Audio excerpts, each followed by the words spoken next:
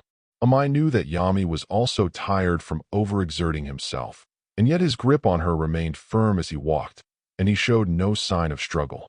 He's Sukulul. Amai gushed as her face turned redder, and love candies started pouring out of her.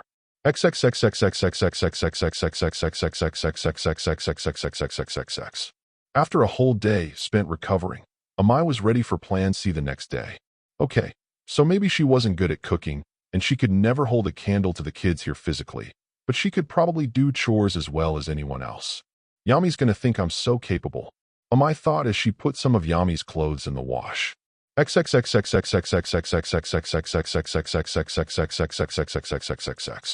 Shiruku raised her eyebrow as she saw Yami and Amai walking down the hallway. Amai with her head down in shame, and Yami with a pink shirt on, acting like nothing was wrong. I don't think pink works for you, Yami, Shiruku said, trying not to laugh and make things worse for poor Amai. It does now, Yami said without batting an eye and patting Amai on the head.